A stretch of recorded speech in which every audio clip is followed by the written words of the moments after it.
triplex villas at Kollur, APR Projects. Dhananjaya Reddy గారు ఆయన secretary, CM గారి సెక్రటరీ, ఒక ఐఏఎస్. ఆయనకు ఏం సంబంధం? మీ ప్రోటోకాల్స్ కావచ్చు, మీ యొక్క పనితీరు కావచ్చు, నివేదికలు చూసే పని ఆయనకేముంది? పిలిచారు, సర్వే రిపోర్ట్స్ పెట్టారు, ఒక్కొక్క పేజీ తిప్పారు.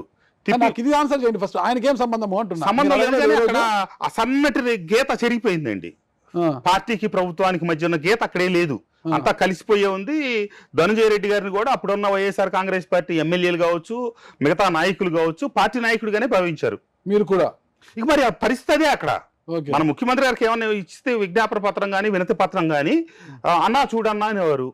తర్వాత మేము ధనంజయ రెడ్డి గారిని ఫాలో అప్ చేయాల్సి వచ్చేది. మీరు పోతే అపాయింట్మెంట్ ఇచ్చేవారా ధనంజయ రెడ్డి గారు? అంటే కొంత వెయిటింగ్ ఉండేది. వెయిటింగ్ తర్వాత వెళ్ళి కలిసేవాళ్ళం. ఆ వెయిటింగ్ గంటన్నర అయినా కూడా కూర్చొని పని బట్టి ఆ ఇబ్బందిని బట్టి ఆగి ఉండేవాళ్ళం అనమాట. ఈ సర్వే రిపోర్ట్లు అంటే ఆయన కూడా బిజీగా ఉండేదండి. కింద ముఖ్యమంత్రి గారు పిలవటం, పైకి వచ్చి మంత్రులు కలవటం, ఇట్లా ఉండేది అనమాట.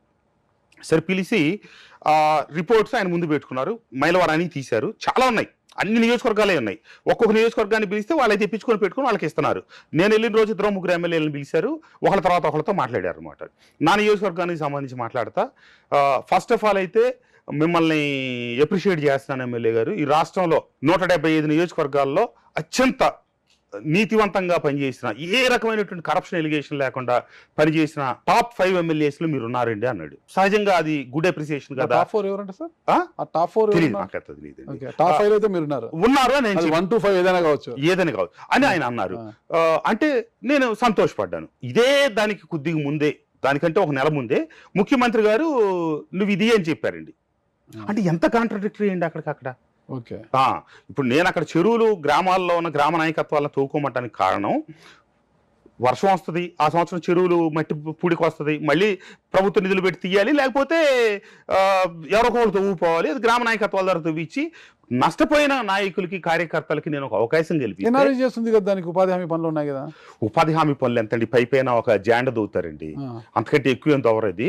గ్రామాల్లో కూడా పునాదుల్లో నింపుకోవడం కోసం, లేకపోతే పొలాల్లో మేరు నింపుకోవడం కోసం ఇట్లాంటి అవసరాలు ఉంటాయండి. ఇప్పుడు అర్బన్ అనుకోండి, అది ఎంతసేపటికి ఏమవుద్ది, అపార్ట్మెంట్స్ లేకపోతే లేఅవుట్లు వేస్తే వాటికి ఉంటుంది.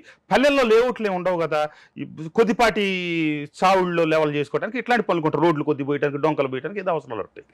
వాటన్నింటిని రిస్ట్రిక్ట్ చేసినందువల్ల కొద్దిగా అవకాశం ఉంటుందని ఇప్పిస్తే ఆయన ఈ రూపంలో నన్ను మాట్లాడారు. నేను అవినీతి చేస్తుంటే జగన్మోహన్ రెడ్డి గారు మాట్లాడితే తలదించుకుంటాను.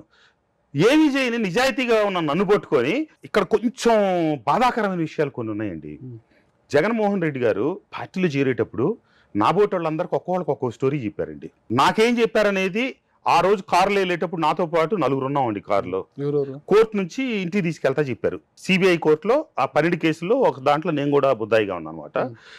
అప్పటికి 2 సంవత్సరాల నుంచి నడుస్తా ఉంది. ప్రతి శుక్రవారం కేసులకు అటెండ్ అయినప్పుడల్లా కృష్ణప్రసాద్ ఇప్పుడు చేరుతున్నాం. మీరే దాంట్లో ఇన్వాల్వ్ అయి ఉన్నారు కేసు 12 కేసు. ఒక దాంట్లో హిందూకు సంబంధించిన దాంట్లో రోడ్డుకు సంబంధించిన ఇష్యూలో నేను రోడ్డు ఇస్తే ఒక పార్ట్ నాకు కలిసి ఉంటే నాకు ఇచ్చారు. అదంతా స్టోరీ నడిచిపోయిందండి గతంలో. ఆ దాంట్లో నేను కూడా ప్రతి శుక్రవారం అటెండ్ అయినప్పుడల్లా నువ్వు ఎప్పుడు చేరుతావు అంటే, అన్న ఇప్పుడు కాదన్నా, నాకే ఇబ్బందులు ఉన్నాయి, నాకే కేసులు ఉన్నాయి, లేకపోతే నా కూతురు పెళ్ళి ఉంది, ఇవన్నీ చెప్పుకుంటా చివరికి ఒకనొక దశలో చివరిలో ఆయన అన్నమాట ఏంటంటే అండి, నువ్వు ఒంటికి బాగా నూనె రాసుకొని ఉన్నావు, 2 ఏళ్ల బట్టి తాకో స్టోరీ చెప్తున్నావు నాకు అన్నారండి. లేదులే అన్న చేరతానని చివరికి 18లో నిర్ణయం తీసుకున్నాం. ఓకే అన్న తర్వాత కారు ఎక్కి ఇంటికి తీసుకెళ్తాను కోర్టు నుంచి. ఫస్ట్ టైం ఎక్కి ఆయన కారు, అదే చివరిసారి మళ్ళీ ఎప్పుడు ఎక్కలేదు. నేను ఎక్కి వెళ్తా, ఎన్నో మాటలు చెప్పారు నేను అడగకుండా. నేను చేరాలని నిర్ణయం తీసుకున్నాను, అంతవరకు సరిపోయేది. కానీ అడగకుండానే 100 చెప్పారు. కాబట్టి మనం అడిగితే వాటి మీద చెప్పారు. ఒకటి చెప్పండి, బాగుంటదండి. సభ్య సమాజానికి సిగ్గు చేయటాయి చెప్పుకుంటే కూడా. కాబట్టి నేను చెప్పలేను.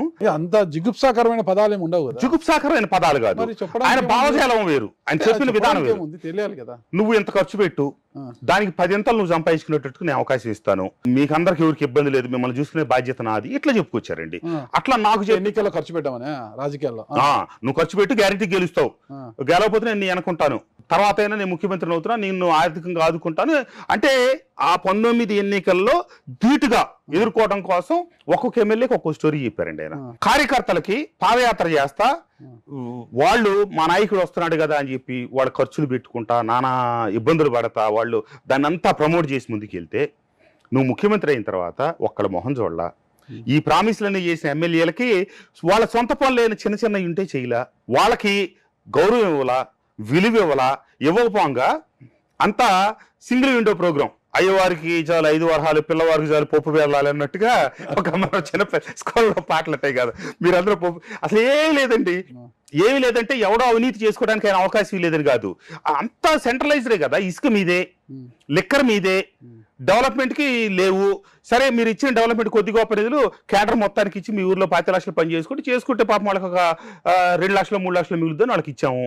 లేకపోతే ఇంకొక ఊర్లో ₹1 కోటి పనులు వాళ్ళకి ఇచ్చాము. చివరికి ఏం జరిగింది? బిల్లులు రాకను, బిల్లులు కావాలని ఇంటెన్షనల్గా ఆపావు. నీ ఏ ఆపుకోలేదు, వాళ్ళే ఆపావు. ప్రభుత్వానికి కేడర్తో పెట్టుబడి పెట్టించావు ఎదురు నువ్వు 3,000 కోట్లు. వాళ్ళందరూ ఆర్థికంగా నష్టపోయారు. వాళ్ళని ఏదో ఒక రకంగా ఆదుకుంటాం, నా బోటో పని చేయకపోతే నా మీద బురద చెల్తివి. ఇది ఆయన నిర్వాహకం. లిక్కర్ వారిదే, ఇసుక వారిదే అన్నారు కదా. లిక్కర్ ప్రభుత్వ ఆధ్వర్యంలో నడుస్తుంది. దానికి లెక్కాచారం ఏమైనా ఉందంటారా? ఎంత లిక్కర్ ప్రొడ్యూస్ అయింది, ఎంత లిక్కర్ షాప్స్ కి వచ్చింది, ఎంత లిక్కర్ అఫీషియల్ గా అమ్మారు, ఎంత లిక్కర్ అన్అఫీషియల్ గా అమ్మారు? Clear Nagaraju garu. Only credit card through అమ్మామా, ఆన్లైన్ పేమెంట్ ద్వారా అమ్మామా? అసలు డిస్టిలరీస్ నుంచి ఎంత వచ్చిందో లెక్కలు ఎవరి దగ్గర ఉన్నాయా? 4 లారీలు వస్తుంది, 2 లారీలు డిస్టిలరీ అఫీషియల్ వస్తుంది, 2 లారీలు అన్అఫీషియల్ గా మనం అమ్ముతా ఉన్నాం. అక్కడ ₹50 మన షాపుల ద్వారా అఫీషియల్ గా అమ్మేది ₹250. అక్కడ ₹50 తీసుకొచ్చింది, ఇక్కడ ₹250 అమ్మి అసలు గవర్నమెంట్ కి ట్యాక్స్ చూపించలేదు అనుకోండి, అంత అమౌంట్ డైరెక్ట్ క్యాష్ మనకు వస్తుంది. ఉంది కూడా మన వాసుదేవరెడ్డి గారే కదా. ఇంకా లెక్క వరకు చెప్పాలి. అసలు ఎంత చాలా విచిత్రమైన పరిస్థితి అండి. మన వాసుదేవరెడ్డి గారు మీ వాసుదేవరెడ్డి గారు మీకు వాళ్ళ మనిషే కదా అంతా కూడా. అట్లాగే ఇసుక ఉంది, ఇసుక కూడా టెండర్ ఇచ్చేశారు కదా. అదంతా బూత్ అండి, అదంతా కటిక అబద్ధం. ఊరికే అదొక ఫేజ్ చూపించారు, ఏదో ఒక కంపెనీ పేరు పెట్టి వాళ్ళకి టెండర్ ఇచ్చినట్టు చేసి ప్రతి జిల్లాకి 22 కోట్లు, 23 కోట్లు, 24 కోట్లు, లేకపోతే ఉదాహరణ ప్రకాశం జిల్లా ఉంది, చిన్నది 4.5 కోట్లే. గోదావరి జిల్లా, వెస్ట్ గోదావరి ఉంది, ఉమ్మడి గోదావరి జిల్లాలు కలిపి వెస్ట్ గోదావరి ప్రేమ్ సాగర్ అనే ఒక కుర్రోడికి ఇచ్చారు. కరుడు కట్టిన వైసీపీ కుటుంబం. అంతకుముందు అతను ఏదో ఇసుక కాంట్రాక్టర్ దగ్గర వర్క్ చేసి ఏదో వాళ్ళు ₹1 సంపాదించుకుంటే అతను కూడా అందరిని పోగు చేసి తలా ₹1 కోటి పెట్టి తీసుకుంటే మనకు ₹1 వచ్చింది కదా అని తీసుకున్నాడు. వీళ్ళు పెట్టిన సిస్టమ్ ఏంటంటే నిలువు దోపిడీ అండి. ₹1 పెట్టిన టార్గెట్ లో అక్కడ వచ్చేది అసలు 85 పైసలే. 15 పైసలు వాళ్ళు వీళ్ళ జేబులోంచి ఎదిరివ్వాల్సిందే వాళ్ళకి. ఆ రకంగా చేసి టోటల్ గా స్టేట్ లో కొన్ని జిల్లాలు ఎమ్మెల్యేలు చేసిన వాటిలో వాళ్ళలో ఆ సాలిగూడ్లు ఇరుక్కున్న వాళ్ళందరూ నష్టపోయారండి. ఏమీ లేకుండా జోగి రమేష్ లాంటి వాళ్ళు డైరెక్ట్ గా అమ్మకాలు మొదలెట్టారు కదా. అసలు వాళ్ళ దగ్గర ఏమి కాంట్రాక్ట్, వాళ్ళు ₹1 సంపాదించుకున్నారు అంతే. టెండర్ల ద్వారా పోయిన వాళ్ళు, టెండర్ అనేది చూపించింది అఫీషియల్ అండి. అది ప్రతి జిల్లా 22 కోట్లు, 23 కోట్లు, 24 కోట్ల మధ్యలో అమ్మారు. ఎవరు అమ్మారంటారు? వీళ్ళు పెద్దలు అమ్మారా? ఒక ఇక్కడ హైదరాబాద్ సంబంధించిన వ్యక్తిని తీసుకొచ్చి పెట్టారు. ఎవరైనా నేను చెప్పలేండి, బాగుండదు. అందరికి తెలిసేది, స్టేట్ లో అందరికి తెలుసు. మాకు తెలియదు కదా, ఛానల్ చూసే వీక్షకులు కూడా తెలిస్తే వాస్తవాలు చెప్తారు మీరు. వాస్తవాలు వసంత కృష్ణ ప్రసాద్ గారు ఇప్పుడు వాస్తవాలు మీరు ఎన్ని చెప్పినా నేను కొన్ని చెప్తాను. మీరు వసంత కృష్ణ ప్రసాద్ నిజాలు చెప్తాడు లేదా అర్థాలు చెప్పడన్నా నేను కొన్ని పేర్లు చెప్పలేను. ఇప్పుడు థర్డ్ పర్సన్, ఆ పర్సన్ మీ క్లోజా? మీరు ఆంధ్రాలోకి, నాకు అసలు తెలియదండి, వాళ్ళు పంపిస్తేనే నాకు తెలిసింది. మీరు ఆంధ్రాలో రిలేషన్ లేకుండా ఆ పర్సన్ పేరు చెప్పడానికి ఏంటి? మీరు నేను చెప్పకూడదండి, అంతే చెప్పకూడదు. మీరు వెళ్ళి అక్కడ జస్ట్ ఎంక్వైరీ చేయండి. ప్రమాణం చేశారా? భగవద్గీత ప్రమాణం చేసి అట్లే లేదు, అదే లేదు. కానీ నేను చెప్పకూడదు. మీరు వెళ్ళి ఎంక్వైరీ చేశారనుకోండి, మీకు ఈజీగా తెలిసిపోతాయి. అంటే మీ ద్వారా వింటే బాగుంది, శంకులో పోతే తీర్థం అవుతుంది. చెప్పకూడదు, అది నేను తెలియదు ఎవరికండి, అందరికి తెలిసండి. నాకే తెలుసు సార్. గోదావరి జిల్లా ప్రేమ్ సాగర్ అనే కుర్రోడు సూసైడ్ చేసుకున్నాడు అండి. 23 కోట్లకి ఇస్తే 23 కోట్లు పోయినాయి. వాళ్ళకి కనీసం కాంపెన్సేషన్ కూడా ఇవ్వలేదు. ఇది పాప నష్టపోయారు, డైరెక్ట్ పెట్టిన 23 కోట్లు మనమే తినేసామని. చాలా జిల్లాలు పెడితే మొత్తం ₹1 పోయిన వాళ్ళు ఉన్నారు, ₹1కి 60 పైసలు పోయిన వాళ్ళు ఉన్నారు, ₹1కి 70 పైసలు పోయిన వాళ్ళు ఉన్నారు. అంటే 20 కోట్లు పెడితే దాదాపుగా 15 కోట్లు పోయి 5 కోట్లు కూడా రాని వాళ్ళు కూడా ఉన్నారు. ఇంత కూడా కనికరం చూపించలేదండి, అవుట్ రైట్ గా వసూలు చేశారు. పార్టీలో మీరెంత నష్టపోయారు ఇసుకలో? నేను నష్టపోలేదు, మా వర్గీయులు మొత్తం మా వాళ్ళు పెట్టారు. నాకు కాబట్టి నాకు స్టోరీ లోతు అంతా తెలుసు. కృష్ణా జిల్లా అంతా నాకు సంబంధించి నాకు తెలిసిన వాళ్ళే తీసుకున్నారు. వాళ్ళు నన్ను అడిగారండి, మమ్మల్ని చేసుకోమంటారా, మీరు మరి ఇదిగా ఉంటారా, మీరు ఇబ్బంది పెట్టకుండా వాళ్ళు కొంచెం కోఆర్డినేట్ చేస్తారంటే చేసుకోండి. ఇప్పుడు వాళ్ళే పిలిచి అడుగుతున్నారు కదా, మిమ్మల్ని చేసుకుంటా ఉంటున్నారు కదా, చేసుకోండి, ఇబ్బంది లేదని చెప్పి అనేది ఇక్కడ పార్టీయే డైరెక్ట్ గా ఇన్వాల్వ్ చేసింది. సుమన్ టీవీలో మీ పర్సనల్ అండ్ బిజినెస్ ప్రమోషన్స్ కోసం కింది నెంబర్కి కాంటాక్ట్ చేయండి.